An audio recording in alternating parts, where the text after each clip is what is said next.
Dear children, accountancy ക്ലാസ്സിലേക്ക് ഏവർക്കും ഹൃദ്യമായ സ്വാഗതം. സ്റ്റേറ്റ്മെൻറ്റ് ഓഫ് അഫയേഴ്സ് മെത്തേഡിൽ ഒരു ഇൻകംപ്ലീറ്റ് റെക്കോർഡ്സിൽ നിന്നും എങ്ങനെ ലാഭം അല്ലെങ്കിൽ നഷ്ടം കണ്ടെത്താമെന്നുള്ളതിൻ്റെ ഇൻട്രൊഡക്ഷൻ ക്ലാസ് എല്ലാവരും കേട്ടിട്ടുണ്ടാകുമെന്ന് കരുതുന്നു. ഇനിയും ആരെങ്കിലും അത് കേൾക്കാത്തതുണ്ട് എങ്കിൽ അത് കേട്ട ശേഷം ഈ ക്ലാസ് അറ്റൻഡ് ചെയ്യാം. ഇന്നത്തെ ക്ലാസ് നമുക്ക് നിങ്ങളുടെ SCERT ടെക്സ്റ്റിലെ പേജ് നമ്പർ 441 ഈ എക്സാമ്പിൾ ചെയ്യുന്നത് എങ്ങനെയാണെന്ന് നോക്കാം. ആദ്യം ക്വസ്റ്റ്യൻ ഒന്ന് വായിച്ച് നല്ലതുപോലെ മനസ്സിലാക്കി എടുക്കുക. അങ്ങനെ മനസ്സിലാക്കിയാൽ തന്നെ നിങ്ങൾക്ക് ആരുടെയും ഹെൽപ്പില്ലാതെ ഇതിൻ്റെ ലാഭമാണോ നഷ്ടമാണോ എന്ന് കണ്ടെത്താനായിട്ട് സാധിക്കും. Consider the following information extracted from the records of Sheethu. ഇപ്പം ഷീതുവിൻ്റെ ഇൻകംപ്ലീറ്റ് റെക്കോർഡ്സിൽ നിന്നുള്ള കുറച്ച് ഇൻഫോർമേഷനാണ് ഇവിടുന്ന് തന്നിരിക്കുന്നത്. Capital at the beginning of year, that is April 1, 2010. അതായത് 2010 ഏപ്രിൽ 1 ഷീതുവിൻ്റെ ക്യാപിറ്റൽ എന്ന് പറയുന്നത്, അതായത് എന്ത് ക്യാപിറ്റലാണത്? ഓപ്പണിംഗ് ക്യാപിറ്റലാണ്. 1,20,000 രൂപയാണ്. Next, capital at the end of the year, that is on March 31, 2011. ആ വർഷം അവസാനിക്കുന്ന ഡേറ്റ് March 31, 2011 അപ്പോഴേക്കും ക്യാപിറ്റൽ എന്ന് പറയുന്നത് 2 ലക്ഷമായി. അതെന്ന് പറയുന്നത് എന്ത് ക്യാപിറ്റലാണ്? ക്ലോസിംഗ് ക്യാപിറ്റലാണ്. അപ്പോൾ ഇതിൻ്റെ ഫിനാൻഷ്യൽ ഇയർ എന്ന് പറയുന്നത് 1 April 2010 to 31 March 2011 ആണ്. അറിയാമല്ലോ. Next, capital brought in by the proprietor during the year. എന്താ ഇതിൻ്റെ അർത്ഥം? ഈ വർഷം ഉടമ ക്യാപിറ്റലായിട്ട് വീണ്ടും കൊണ്ടുവന്നിട്ടുള്ള എമൗണ്ട് 50,000. അതെന്ന് പറയുന്നത് എന്താ? അഡീഷണൽ ക്യാപിറ്റൽ അല്ലേ? ഇപ്പോൾ ഓപ്പണിങ്ങിലുള്ളത് കൂടാതെ വീണ്ടും കുറച്ച് ക്യാപിറ്റലും കൂടി കൊണ്ടുവന്നിട്ടുണ്ട്. Next, withdrawals by the proprietor during the year. ആ വർഷം അതിൻ്റെ ഉടമ, അതായത് ഷീതു, അവൾക്ക് എന്തോ പേഴ്സണൽ ആവശ്യത്തിനോ അല്ലെങ്കിൽ ഡൊമസ്റ്റിക് പർപ്പസിനോ വേണ്ടിയിട്ട് ഒരു 30,000 രൂപ ബിസിനസ്സിൽ നിന്ന് വിഡ്രോ ചെയ്തിട്ടുണ്ട്. അപ്പം അതെന്ന് പറയുന്നത് ഡ്രോയിങ്സ് അല്ലേ? The profit for the year will be calculated as follows. ഇതിൽ നിന്ന് അങ്ങനെയാണെങ്കിൽ പ്രോഫിറ്റ് ഒന്ന് കാൽക്കുലേറ്റ് ചെയ്യാനാണ് പറഞ്ഞിരിക്കുന്നത്. ചോദ്യം മനസ്സിലായല്ലോ? ഇനി നിങ്ങൾക്ക് പെട്ടെന്ന് മനസ്സിലാക്കുന്നതിന് വേണ്ടിയിട്ട് ഞാൻ ഈ ക്വസ്റ്റിൻ്റെ ഒരു ഡയഗ്രത്തിലേക്ക് കൺവേർട്ട് ചെയ്യാണ്. ഇപ്പം നമ്മുടെ അക്കൗണ്ടിങ് ഇയർ എന്ന് പറയുന്നത് 1 April 2010 to 31 March 2011 ആണ്. ഇതറിയാമല്ലോ. അപ്പോൾ ഇവിടെ ഷീതു എന്ത് ചെയ്യുന്നു? ബിസിനസ് ആരംഭിക്കുന്നതിന് വേണ്ടിയിട്ട് 1,00,000 രൂപ ബിസിനസ്സിലേക്ക് ഇൻവെസ്റ്റ് ചെയ്യുന്നു.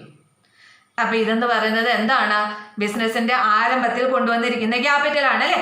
ക്യാപിറ്റൽ അറ്റ് ദ ബിഗിനിങ്, അല്ലെങ്കിൽ എന്തെന്ന് പറയാം? Opening capital. കുറച്ച് കഴിഞ്ഞപ്പോൾ അവൾക്ക് തോന്നി അവളുടെ ബിസിനസ് ഒന്ന് എക്സ്പാൻഡ് ചെയ്താലോ. എന്ത് ചെയ്തു? ഒരു 50,000 രൂപ കൂടി അവൾ ബിസിനസ്സിലേക്ക് കൊണ്ടുവന്നു. അതിനെ എന്തെന്ന് വിളിക്കാം? Additional capital. ഈ 50,000 എന്ന് പറയുന്നത് അഡീഷണൽ ക്യാപിറ്റലാണ്. കുറച്ച് നാൾ കഴിഞ്ഞപ്പോഴത്തേക്കിനും ഷീതുവിന് കുറച്ച് ക്യാഷിന്, പേഴ്സണൽ ആവശ്യത്തിന് ക്യാഷ് വേണ്ടി വന്നു. ഇവിടെ നിന്ന് എടുത്തു, അവളുടെ ബിസിനസ്സിൽ നിന്ന് തന്നെ എടുത്തു. ഒരു 30,000 രൂപ ബിസിനസ്സിൽ നിന്ന് വിഡ്രോ ചെയ്തു. അപ്പോൾ ഈ 30,000-നെ അവളുടെ എന്തെന്ന് വിളിക്കാം? ഡ്രോയിങ്സ്. കാരണം അവളുടെ പേഴ്സണൽ ആവശ്യത്തിന് എടുത്തതാണ്. ഇനി ആ വർഷം അവസാനം ആയപ്പോഴേക്കും അവളുടെ കയ്യിൽ 2,00,000 രൂപ ബിസിനസ്സിൽ ഉണ്ടായിരുന്നു. 2,00,000 രൂപ ബിസിനസ്സിൽ ഉണ്ടായിരുന്നു നോക്കിക്കഴിഞ്ഞപ്പം. അപ്പം ബിസിനസ്സിൻ്റെ അക്കൗണ്ടിങ് ഇയറിൻ്റെ അവസാനം ആയിരിക്കുന്ന ക്യാപിറ്റൽ എന്ന് പറയുന്നത് ക്ലോസിംഗ് ക്യാപിറ്റലാണ് അല്ലേ? ഇതെന്ന് പറയുന്നത് ക്ലോസിംഗ് ക്യാപിറ്റലാണ്. ഇതാണ് സംഭവം. നിങ്ങളോട് പ്രോഫിറ്റ് എത്രയാണെന്ന് കണ്ടുപിടിക്കണം. ഇതാണ് ചോദ്യം. എങ്ങനെ ചെയ്യുന്നത്? കോമൺ സെൻസ് വെച്ചിട്ടൊന്ന് ആലോചിച്ച് നോക്കിക്കേ. ആദ്യം ഞാൻ ഇതിന് ഒരു 1-2 കേസായിട്ടൊന്ന് സ്പ്ലിറ്റ് ചെയ്യാം. നിങ്ങളൊന്ന് ആലോചിച്ച് നോക്കാം. നിങ്ങളാണ് ബിസിനസ് ചെയ്യുന്നതെന്ന് ചിന്തിക്കാം. ഈ അഡീഷണൽ ക്യാപിറ്റലും ഡ്രോയിങ്സും ഇല്ല എന്ന് സങ്കല്പിക്കുക. ആദ്യം നിങ്ങൾ ബിസിനസ് തുടങ്ങിയപ്പോൾ ആ ബിസിനസ്സിൽ 1,20,000 രൂപയാണ് ഇൻവെസ്റ്റ് ചെയ്തത്. ആ ബിസിനസ് അവസാനിക്കുമ്പോൾ 2 ലക്ഷം രൂപ ഉണ്ട്. അങ്ങനെയാണെങ്കിൽ ആ ബിസിനസ്സിന്റെ ലാഭം വേറെ ഒന്നുമില്ല. അഡീഷണൽ ക്യാപിറ്റൽ കൊണ്ടുവന്നിട്ടില്ല, വിഡ്രോ ചെയ്തിട്ടൊന്നുമില്ല. അങ്ങനെയാണെങ്കിൽ ഈ ക്ലോസിംഗ് ക്യാപിറ്റലിൽ നിന്ന് ഓപ്പണിംഗ് ക്യാപിറ്റൽ ഡിഡക്റ്റ് ചെയ്തെന്നാലുള്ള ആ 80,000 രൂപ എന്ന് പറയുന്നത് എന്താണ്? നിങ്ങളുടെ ബിസിനസ്സിന്റെ ലാഭമല്ലേ? അപ്പോൾ പ്രോഫിറ്റ് എന്ന് പറയുന്നത് ശരിക്കും എന്താണ്? ക്ലോസിംഗ് ക്യാപിറ്റലിൽ നിന്ന് ഓപ്പണിംഗ് ക്യാപിറ്റൽ കുറയ്ക്കുന്നതാണ് അല്ലേ? അങ്ങനെയാണെങ്കിൽ ഈ കേസ് 1 അതായത് അഡീഷണൽ ക്യാപിറ്റലും ഇല്ല, ഡ്രോയിങ്സും ഇല്ലാത്തൊരു സിറ്റുവേഷനിൽ ഈ ബിസിനസിന്റെ ഷിതുവിന്റെ ബിസിനസിന്റെ ലാഭം എന്ന് പറയുന്നത് കണ്ടെത്തുന്നത് എന്താ ചെയ്യേണ്ടത്? ഈ ക്ലോസിംഗ് ക്യാപിറ്റൽ അതാണ് ബേസ് അല്ലേ? 2 lakh മൈനസ് ഓപ്പണിംഗ് ക്യാപിറ്റൽ 1,20,000. അപ്പൊ ആ ഒരു കേസിൽ ലാഭം എന്ന് പറയുന്നത് എത്രയാണ്? 80,000. സംശയമില്ല. ഇനി അടുത്തത് കേസ് 2. ഇതിൻ്റെ അകത്ത് അഡീഷണൽ ക്യാപിറ്റൽ ഇല്ല, ഒരു 30,000 രൂപ വിഡ്രോ ചെയ്യുന്നുണ്ടെന്ന് വിചാരിക്കാം. അങ്ങനെയാണെങ്കിൽ ലാഭം എത്രയായിരിക്കും? ഒന്ന് ആലോചിച്ച് നോക്കിക്കേ. അതായത് 20,000 രൂപയാണ് ക്ലോസിംഗിൽ ഉണ്ടായിരുന്നത്. പക്ഷെ ഒരു 30,000 രൂപ അതിൽ നിന്ന് എന്ത് ചെയ്തിട്ടുണ്ട്? വിഡ്രോ ചെയ്തിട്ടുണ്ട്. ഈ വിഡ്രോ ചെയ്ത എമൗണ്ട് വിഡ്രോ ചെയ്യാതിരുന്നിരുന്നെങ്കിൽ അതും കൂടെ ഈ 2 ലക്ഷത്തിന്റെ കൂടെ ചേർന്ന് വരില്ലായിരുന്നോ? അതായത് ഈ വിഡ്രോ ചെയ്ത എമൗണ്ട് എന്ന് പറയുന്നതും ആ ബിസിനസിന്റെ ലാഭത്തിൽ കയറി വരേണ്ടതല്ലേ? നമുക്ക് പെട്ടെന്ന് ആവശ്യം വന്നത് കാരണമാണ് 30,000 രൂപ വിഡ്രോ ചെയ്തത്. ഇല്ലെങ്കിൽ അത് എവിടെ കണ്ടേനെ? ആ ബിസിനസ്സിൽ കണ്ടേനെ. അപ്പൊ ഈ ഡ്രോയിങ്സ് എന്ത് ചെയ്യണം? നമ്മൾ ആഡ് ചെയ്യണം. ഈ ക്ലോസിംഗ് ക്യാപിറ്റലിന്റെ കൂടെ ആഡ് ചെയ്യണം അല്ലേ? അങ്ങനെയാണെങ്കിൽ 2 lakh പ്ലസ് ഡ്രോയിങ്സ് എന്ന് പറയുന്നത് 30,000 ആണ്. അത് രണ്ടും കൂടെ ആഡ് ചെയ്ത് അതിൽ നിന്ന് ഏത് കുറയ്ക്കണം? ഓപ്പണിംഗ് ക്യാപിറ്റൽ കുറച്ചെന്നാൽ ലാഭം കിട്ടും. ശരിയല്ലേ? 1,20,000. അപ്പോൾ എത്രയാണ് കിട്ടുന്നത്? 1,10,000 ആണ് പ്രോഫിറ്റ്. ഇപ്പൊ ഈ വിഡ്രോ ചെയ്ത എമൗണ്ട് വിഡ്രോ ചെയ്തില്ലായിരുന്നെങ്കിൽ ഇതും കൂടെ ഈ നമ്മുടെ കയ്യിൽ ഇരുന്നേനെ ലാഭമായിട്ട് അല്ലേ? അതുകൊണ്ട് ഇനി അടുത്ത കേസ് എന്ന് പറയുന്നത് കേസ് 3. ഞാൻ ആ ബിസിനസ്സിലേക്ക് ഇടയ്ക്ക് ഒരു 50,000 രൂപയും കൂടി ഇൻവെസ്റ്റ് ചെയ്തു. അപ്പോഴൊന്ന് ആലോചിച്ച് നോക്കിക്കേ. ഈ 50,000 കൂടി ചേർന്നിട്ടാണ് ഈ 2 ലക്ഷം രൂപ ഇവിടെ വന്നിരിക്കുന്നത് ഇപ്പോൾ അല്ലേ? ഇതെന്ന് പറയുന്നത് ക്യാപിറ്റലാ. ഇതിനെ പ്രോഫിറ്റ് എന്ന് വിളിക്കാൻ പറ്റുമോ? ഇല്ല, ഇത് ക്യാപിറ്റലാണ്. അപ്പൊ ഈ 50,000 കൂടി എവിടെ പെട്ടുകിടപ്പുണ്ട്? ഈ ക്ലോസിംഗ് ക്യാപിറ്റലിൽ പെട്ടുകിടപ്പുണ്ട്. അപ്പൊ ഈ 50,000 എന്ത് ചെയ്യണം? ലാഭം കാണണമെങ്കിൽ ഡിഡക്റ്റ് ചെയ്യണ്ടേ? ശരിയല്ലേ? അപ്പൊ അങ്ങനെയാണെങ്കിൽ എന്ത് ചെയ്യണം? ഇവിടെയും ബേസ് ക്ലോസിംഗ് ക്യാപിറ്റലാണ് 2 lakh പ്ലസ് അതിൻ്റെ കൂടെ പ്രോഫിറ്റ് അത് ആഡ് ചെയ്യണം. അതിൽ നിന്ന് പ്രോഫിറ്റ് അല്ല, ഡ്രോയിങ്സ് ആഡ് ചെയ്യണം. അതിൽ നിന്ന് ഈ അഡീഷണൽ ക്യാപിറ്റലായ 50,000 എന്ത് ചെയ്യണം? ഡിഡക്റ്റ് ചെയ്യണം അല്ലേ? അതിൽ നിന്ന് ഈ ഓപ്പണിംഗ് ക്യാപിറ്റൽ കുറയ്ക്കണം. അത് ക്യാപിറ്റലല്ലേ? അപ്പൊ അത് കുറച്ച് കഴിയുമ്പോൾ കിട്ടുന്നതാണ് ലാഭം എന്ന് പറയുന്നത്. ഇതല്ലേ ലാഭം? 60,000 രൂപയല്ലേ? അപ്പൊ ശരിക്കും പ്രോഫിറ്റ് എന്ന് പറയുന്നത് ഈ അഡീഷണൽ ക്യാപിറ്റലും കൂടി ഇൻട്രൊഡ്യൂസ് ചെയ്യുന്ന ഒരു സാഹചര്യത്തിൽ. മനസ്സിലായില്ലേ? വളരെ സിമ്പിളാണ്. ഇതാണ് ലാഭം. ഇനി ഈ കണ്ടെത്തിയതിനെ നമ്മളൊരു സ്റ്റേറ്റ്മെന്റ് രൂപത്തിലേക്ക് തയ്യാറാക്കുന്നതെന്ന് മാത്രമേ ഉള്ളൂ. അതിനാണ് സ്റ്റേറ്റ്മെന്റ് ഓഫ് അഫയേഴ്സ് മെത്തേഡ് എന്ന് പറയുന്നത്. അപ്പം അതിന് വേണ്ടിയിട്ട് നമ്മൾ തയ്യാറാക്കുന്നത് statement of profit or loss for the year end 3rd ഡേറ്റും കൊടുക്കാം. പിന്നെ നമുക്ക് അതും കൂടി ഒന്ന് വരച്ചു നോക്കാം. Statement of profit or loss for the year end 31st March 2011. ഇനി അപ്പം എങ്ങനെയാ ചെയ്യേണ്ടതെന്ന് പറഞ്ഞത് ഫോർമാറ്റ് ഒന്നും കാണാതെ പഠിക്കുകയല്ല, അതിൻ്റെ പിന്നിലെ ലോജിക്ക് മനസ്സിലാക്കി അത് അപ്ലൈ ചെയ്യാണ് ചെയ്യേണ്ടത്. അപ്പം നമുക്ക് ഇത്രയും ഇൻഫോർമേഷൻസ് തന്നിട്ടുണ്ട്. അപ്പം ബേസ് ആയിട്ട് ഏതാ എടുക്കേണ്ടത്? ക്ലോസിങ് ക്യാപിറ്റൽ ആണ് അല്ലേ. അപ്പം ക്ലോസിങ് ക്യാപിറ്റൽ ആദ്യം എഴുതുന്നു. അതെന്ന് പറയുന്നത് 2 ലക്ഷമാണ്. 2 ലക്ഷം. ഇനി അതിൻ്റെ കൂടെ എന്ത് ആഡ് ചെയ്യണം? വിഡ്രോ ചെയ്ത എമൗണ്ട് ആഡ് ചെയ്യണം. അപ്പോൾ ആഡ് ഡ്രോയിങ്സ്. ഡ്രോയിങ്സ് എത്രയാണ്? 30,000 ആണ്. അപ്പോൾ 2,30,000 കിട്ടും. ഇനി അതിൽ നിന്ന് അഡീഷണൽ ക്യാപിറ്റൽ എന്ത് ചെയ്യണം? ഡിഡക്റ്റ് ചെയ്യണം.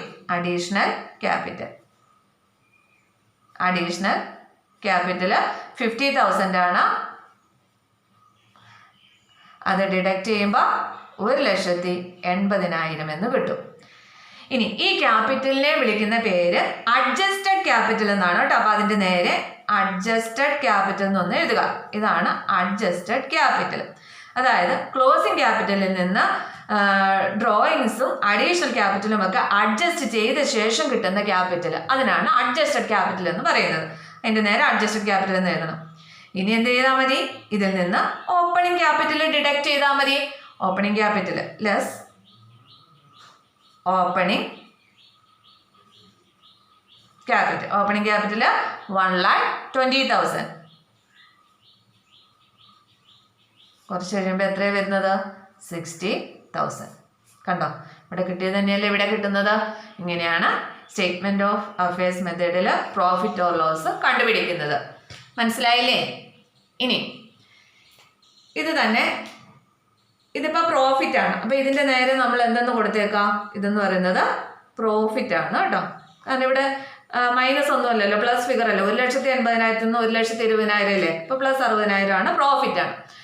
ഇനി ഇൻ കേസ് ഇത് ലോസ് ആകുന്ന ഒരു കേസും കൂടെ ജസ്റ്റ് ഒന്ന് പറയാം.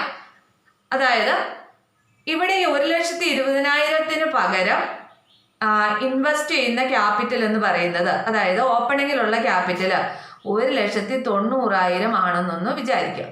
അങ്ങനെയാണ് കിടക്കുന്നതെന്ന് വിചാരിക്കാം. ബാക്കിയെല്ലാം ഇങ്ങനെ തന്നെ. അങ്ങനെയാണെങ്കിൽ ഇത് ലോസ് ആകുന്നത് നോക്കി. അതായത് ഇവിടം വരെ നമ്മൾ ചെയ്യുന്നത് ഒരേ രീതിയിലാണല്ലോ. അഡ്ജസ്റ്റഡ് ക്യാപിറ്റൽ കണ്ടുപിടിക്കുന്നത് വ്യത്യാസമൊന്നുമില്ല. അപ്പം അഡ്ജസ്റ്റഡ് ക്യാപിറ്റൽ 1,80,000 കിട്ടും. ഇനി അപ്പം അതിൽ നിന്ന് ഓപ്പണിംഗ് ക്യാപിറ്റൽ പക്ഷേ അപ്പോൾ എത്രയാണ്? 1,90,000 ആയിരിക്കും. അപ്പോൾ ഇത് നോക്കിക്കേ, ഇവിടെ 1,80,000 നിന്ന് 1,90,000 കുറയ്ക്കണം. അപ്പോൾ വലിയ സംഖ്യയിൽ നിന്ന് ചെറിയ സംഖ്യ കുറയ്ക്കുമ്പോൾ ചെറിയ സംഖ്യ കുറയ്ക്കുമ്പോൾ കുറച്ചിട്ട് വലിയ സംഖ്യയുടെ ചിഹ്നമല്ലേ ഇട്ട് കൊടുക്കേണ്ടത്. അപ്പോൾ ഇവിടെ ആൻസർ -10,000 വരും അല്ലേ. അപ്പോൾ ഇവിടെ മൈനസ് ഫിഗർ വന്നാൽ അതെന്ന് പറയുന്നത് എന്തിനാ ഡിനോട്ട് ചെയ്യുന്നത്?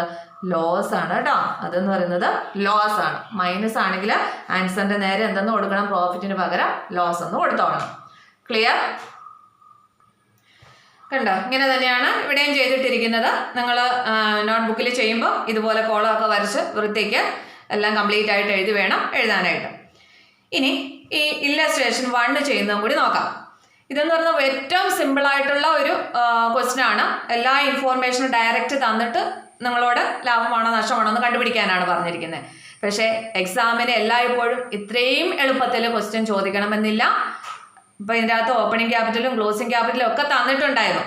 അതൊന്നും തരാതെ അതത് കണ്ടുപിടിക്കാനുള്ള ഇൻഫോർമേഷൻ തന്നിട്ട് ലാഭവും നഷ്ടമൊക്കെ കണ്ടുപിടിക്കാൻ പറയും. അപ്പം അത്തരത്തിലുള്ള ഒരു ക്വസ്റ്റ്യൻ നമുക്ക് ചെയ്യുന്നത് എങ്ങനെയാണെന്നും കൂടി നോക്കാം. Mr. Mehta started his ready-made garments business on April 1st, 2010 with a capital of ₹50,000. അപ്പോൾ മേത്ത ഏപ്രിൽ 1, 2010 ഡേറ്റിൽ 50,000 ക്യാപിറ്റൽ കൊണ്ട് ഒരു റെഡിമെയ്ഡ് ഗാർമെൻറ്റ്സ് ആരംഭിച്ചു. ഗാർമെൻറ്റ് ഷോപ്പ് അല്ലേ. He did not maintain his books according to double entry system. അദ്ദേഹം തൻ്റെ books ഒന്നും double entry സിസ്റ്റത്തിലായിരുന്നില്ല keep ചെയ്തിരുന്നത്. During the year he introduced fresh capital of ₹15,000. ആ വർഷം അദ്ദേഹം ഒരു 15,000 രൂപ കൂടി ക്യാപിറ്റലായിട്ട് കൊണ്ടുവന്നു ബിസിനസ്സിലേക്ക്. He withdraw ₹10,000 for personal use. അതിൻ്റെ ഇടയ്ക്ക് ഒരു 10,000 രൂപ പേഴ്സണൽ ആവശ്യത്തിന് വേണ്ടി ബിസിനസ്സിൽ നിന്ന് വിഡ്രോ ചെയ്യുകയും പിൻവലിക്കുകയും ചെയ്തിട്ടുണ്ട്. On March 31st, 2011, his assets and liabilities were as follows. 2011 March 31 അതായത് ആ ഫിനാൻഷ്യൽ ഇയർ എൻഡ് ചെയ്യുമ്പോൾ അദ്ദേഹത്തിനുള്ള അസറ്റ്സും ലയബിലിറ്റീസും അതാണ് ഇനി താഴെ തന്നിരിക്കുന്നത്. അപ്പം ഇതിൻ്റെ ഫിനാൻഷ്യൽ ഇയർ എന്ന് പറയുന്നത് 1st April 2010 തൊട്ട് 31st March 2011 ആണ്. ഇതാണ് ഓപ്പണിംഗ് ഡേറ്റ്, ഇത് ക്ലോസിംഗ് ഡേറ്റ്. ക്ലിയർ? ഇനി അപ്പോൾ ഈ ക്ലോസിംഗ് ഡേറ്റിലെ അസറ്റ്സും ലയബിലിറ്റീസും തന്നിട്ടുണ്ട്. ടോട്ടൽ ക്രെഡിറ്റേഴ്സ് 90,000 ഉണ്ട്, ഡെറ്റേഴ്സ് 1,25,600 ഉണ്ട്, closing stock 24,750, cash at bank 24,980. Calculate profit or loss made by Mr. Mehta during the first year of his business using the statement of affairs method. അദ്ദേഹത്തിൻ്റെ business തുടങ്ങിയ ആദ്യത്തെ വർഷം ലാഭമാണോ നഷ്ടമാണോ എന്ന് കണ്ടുപിടിക്കാനാണ് ആവശ്യപ്പെട്ടിരിക്കുന്നത് സ്റ്റേറ്റ്മെന്റ് ഓഫ് അഫയേഴ്സ് മെത്തേഡിൽ.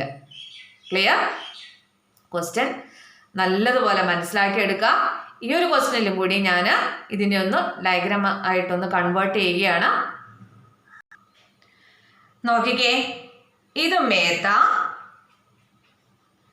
അദ്ദേഹം തൻ്റെ ഗാർമെന്റ് ഷോപ്പ് ആരംഭിക്കുന്നതിന് വേണ്ടിയിട്ട് 50,000 രൂപയാണ് ക്യാപിറ്റലായിട്ട് കൊണ്ടുവന്നിരിക്കുന്നത്. അപ്പം ആ ക്യാപിറ്റലിന് എന്തെന്നാ പറയുന്നത്? Opening capital.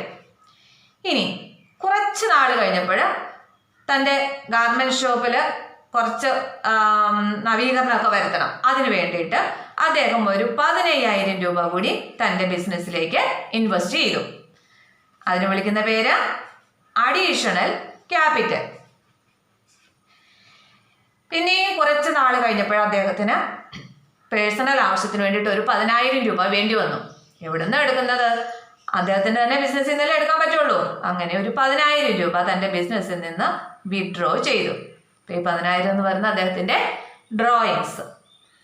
ഇനി ആ വർഷം അവസാനിക്കുമ്പോൾ അദ്ദേഹത്തിൻ്റെ ബിസിനസ്സിൻ്റെ കുറച്ച് അസറ്റ്സിൻ്റെയും ലയബിലിറ്റീസിൻ്റെയും ഇൻഫോർമേഷനാണ് ഇവിടെ തന്നിരിക്കുന്നത്. കണ്ടോ? On 31st March 2011, his assets and liabilities. ഇനി തന്നിരിക്കുന്നത് അസറ്റ്സും ലയബിലിറ്റീസും ആണ് അല്ലേ? അപ്പം ഇവിടെ തന്നിരിക്കുന്നത് ക്ലോസിങ്ങിലെ അസറ്റ്സും ലയബിലിറ്റീസും ആണ് അല്ലേ? ക്ലോസിംഗ് ക്യാപിറ്റൽ അല്ല. അപ്പം ഇവിടെ നമ്മൾ ക്ലോസിംഗ് ക്യാപിറ്റൽ കണ്ടുപിടിക്കണം അല്ലേ? കഴിഞ്ഞ പ്രോബ്ലത്തിൽ നമുക്ക് ഈ ക്ലോസിംഗ് ക്യാപിറ്റൽ ഉൾപ്പെടെ തന്നിട്ടുണ്ടായിരുന്നു. ഇവിടെ ക്ലോസിംഗ് ക്യാപിറ്റൽ തന്നിട്ടില്ല, പകരം ക്ലോസിങ്ങിലെ അസറ്റ്സും ലയബിലിറ്റീസും ഉണ്ട്. നമ്മൾ ക്ലോസിംഗ് ക്യാപിറ്റൽ കണ്ടുപിടിക്കണം. ക്ലോസിങ്ങിലെ അസറ്റ്സും ലയബിലിറ്റീസും ഉണ്ടെങ്കിൽ ക്ലോസിംഗ് ക്യാപിറ്റൽ കണ്ടുപിടിക്കാൻ എന്താ വിഷമം? നമുക്കറിയാം ക്യാപിറ്റൽ എന്ന് പറഞ്ഞാൽ എന്താ? അസറ്റ്സ് മൈനസ് ലയബിലിറ്റീസ് ആണ് അല്ലേ? അപ്പം ഇവിടെ കുറേ അസറ്റ്സും കുറേ ലയബിലിറ്റീസും ഉണ്ട്. അപ്പം നമുക്കിതൊരു സ്റ്റേറ്റ്മെന്റ് പോലെ തയ്യാറാക്കാം. നേരത്തെ പറഞ്ഞു തന്നായിരുന്നു നമുക്ക് ഈ ക്ലോസിംഗ് ക്യാപിറ്റലാണ് ഇവിടെ കണ്ടുപിടിക്കേണ്ടത്. അപ്പോൾ ഒരു ക്ലോസിംഗ് സ്റ്റേറ്റ്മെന്റ് ഓഫ് അഫയേഴ്സ് തയ്യാറാക്കിയെന്നാൽ ഈ ക്ലോസിംഗ് ക്യാപിറ്റൽ എത്രയാണെന്ന് കിട്ടും. അപ്പോൾ ഇത് കണ്ടുപിടിക്കാനായിട്ട് ഇനി നമ്മൾ ആദ്യം ഏത് തയ്യാറാക്കുക? Closing statement of affairs. കാരണം ഇവിടെ ക്ലോസിംഗ് ക്യാപിറ്റലാണ് മിസ്സായേക്കുന്നത്. ഇനി നേരെ മറിച്ച് ഇവിടെ ഓപ്പണിംഗ് ക്യാപിറ്റൽ തന്നിട്ടില്ല എങ്കിൽ നമ്മൾ ഏത് തയ്യാറാക്കണം? ഒരു ഓപ്പണിംഗ് സ്റ്റേറ്റ്മെന്റ് ഓഫ് അഫയേഴ്സ് തയ്യാറാക്കിയാൽ മതി. ഇനി എന്താ സ്റ്റേറ്റ്മെന്റ് ഓഫ് അഫയേഴ്സ് പറഞ്ഞാൽ അതൊക്കെ ഞാൻ നേരത്തെ പറഞ്ഞു തന്നിരുന്നു. അത് similar to balance sheet. Balance sheet പോലെ തന്നെയാണ്, പക്ഷേ ബാലൻസ് ഷീറ്റ് എന്ന് പറയരുത്. കാരണം അത് ട്രയൽ ബാലൻസിലെ ബാലൻസ് ഒന്നും അല്ല ഇവിടെ തന്നിരിക്കുന്നത്, ഈ ക്വസ്റ്റിൻ്റെ അകത്ത് തന്നിരിക്കുന്നത് കേട്ടോ. അപ്പോൾ അതുകൊണ്ട് ഈ ഇൻഫോർമേഷൻ വെച്ചിട്ട് ഒരു സ്റ്റേറ്റ്മെന്റ് ആ വർഷ അവസാനത്തെ അസറ്റ്സും ലയബിലിറ്റീസും ഒന്ന് ലിസ്റ്റ് ചെയ്തെന്നാൽ നമുക്ക് അതിൻ്റെ ഡിഫറൻസ് ആണല്ലോ ക്യാപിറ്റൽ എന്ന് പറയുന്നത്. അപ്പം നമുക്കിതിൽ നിന്ന് അസറ്റ്സും ലയബിലിറ്റീസും ഒന്ന് ഈ സ്റ്റേറ്റ്മെന്റിലേക്ക് എഴുതാം. അപ്പോൾ സ്റ്റേറ്റ്മെന്റ് ഓഫ് അഫയേഴ്സ് ഞാൻ വരച്ചു വെച്ചിട്ടുണ്ട് ടൈം സേവ് ചെയ്യുന്നതിന് വേണ്ടിയിട്ട്. Statement of affairs as on ക്ലോസിംഗിലാണ് വേണ്ടത് ക്യാപിറ്റൽ. അപ്പോൾ ക്ലോസിംഗ് ഡേറ്റിലെ അസറ്റ്സും ലയബിലിറ്റീസും വേണം എഴുതാനായിട്ട്. As on 31st March 2011. ഇനി നോക്കിക്കേ ഇവിടെ എന്തൊക്കെയാണ് തന്നിരിക്കുന്നത്? ടോട്ടൽ ക്രെഡിറ്റേഴ്സ് അറിയാമല്ലോ എന്താണ്? ലയബിലിറ്റി അല്ലേ? അപ്പോൾ ക്രെഡിറ്റേഴ്സ് ലയബിലിറ്റി സൈഡിൽ ക്രെഡിറ്റേഴ്സ് 90,000 ആണ്. ഇനി നെക്സ്റ്റ് ഡെറ്റേഴ്സ്. ഡെറ്റേഴ്സ് എന്ന് പറയുന്നത് എന്താ? അസറ്റ് ആണ്. അപ്പോൾ അത് എവിടെ എഴുതണം? അസറ്റ് സൈഡിലാണ് എഴുതേണ്ടത്. 1,25,600 അല്ലേ? അപ്പം ഡെറ്റേഴ്സ്. പിന്നെ സ്റ്റോക്ക് ഉണ്ട്, ക്യാഷ് അറ്റ് ബാങ്ക്. ലിക്വിഡിറ്റിയുടെ ഓർഡറിൽ എഴുതുവാണെങ്കിൽ ആദ്യം ഏത് എഴുതണം? ക്യാഷ് അറ്റ് ബാങ്ക് എഴുതണം. അസറ്റ് ആണ് 24,980. പിന്നെ ഏതാണ്? ഡെറ്റേഴ്സ് അല്ലേ? ഡെറ്റേഴ്സിന്റെ എമൗണ്ട് 1,25,600. ഡെറ്റേഴ്സ് 1,25,600. ഇനി ക്ലോസിംഗ് സ്റ്റോക്ക് ഉണ്ട് 24,750. അപ്പം ക്ലോസിംഗ് സ്റ്റോക്ക് 24,750. ഇത്രയും അസറ്റ്സും ഈ ഒരു ലയബിലിറ്റിയുമാണ് ഉള്ളത്. അപ്പൊ ഈ വർഷം അവസാനത്തെ ക്യാപിറ്റൽ കണ്ടുപിടിക്കാൻ എന്നാ വിഷമിരിക്കുന്നത്? ക്യാപിറ്റൽ എന്ന് പറഞ്ഞാൽ അസറ്റ്സിന്റെ ലയബിലിറ്റി കുറയ്ക്കുന്നതാണ് അല്ലേ? അപ്പൊ ഇവിടെ അസറ്റ്സ് ടോട്ടൽ ചെയ്യുക, അതിൽ നിന്ന് ഈ ലയബിലിറ്റി ഈ ക്രെഡിറ്റർ മാത്രമുള്ളൂ, അത് കുറച്ച് കഴിയുമ്പോൾ കിട്ടുന്ന ബാലൻസിങ് ഫിഗർ ആണ് എന്തെന്ന് പറയുന്നത്?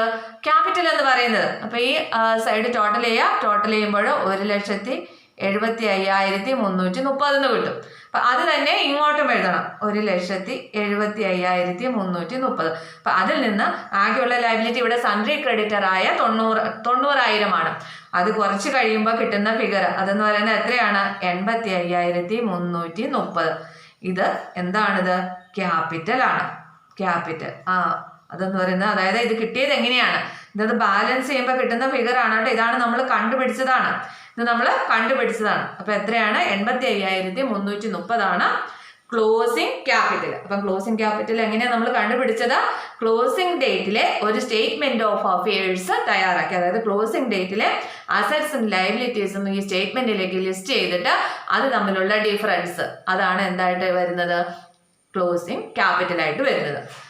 അപ്പൊ നമുക്കിവിടെ ക്ലോസിംഗ് ക്യാപിറ്റലും കിട്ടി. എത്രയാണ്? 85,330 അല്ലേ? അപ്പൊ 85,330. ഇനി നമുക്ക് കണ്ടുപിടിക്കാമല്ലോ ഈ ബിസിനസ്സിൽ ലാഭമാണോ നഷ്ടമാണോ എന്ന്. ഇനി എന്ത് തയ്യാറാക്കുക? Statement of profit or loss അല്ലേ? For the year ended 31st March 2011. Format ഒക്കെ വരച്ച് ഞാൻ വെച്ചിട്ടുണ്ട് ടൈം സേവ് ചെയ്യാൻ വേണ്ടിയിട്ട്. അപ്പൊ ഇനി അതിലേക്ക് ഫിഗേഴ്സ് ഒന്ന് അപ്ലൈ ചെയ്യുക. ഞാൻ ഇവിടെ കോളം വരച്ചപ്പോൾ 2 എമൗണ്ട് കോളം വരച്ചു. ഒന്ന് കാൽക്കുലേഷൻ ചെയ്യാനും ഇന്നർ കോളമായിട്ടും പ്രോഫിറ്റ് ഔട്ടർ കോളത്തിലേക്ക് എഴുതാൻ വേണ്ടിയിട്ടാണ്. എല്ലാം ഒറ്റ കോളത്തിലാണ് ചെയ്യുന്നതെങ്കിലും കുഴപ്പമൊന്നുമില്ല, നിങ്ങൾക്ക് ഇഷ്ടമുള്ള രീതിയിൽ ചെയ്തോളൂ കേട്ടോ.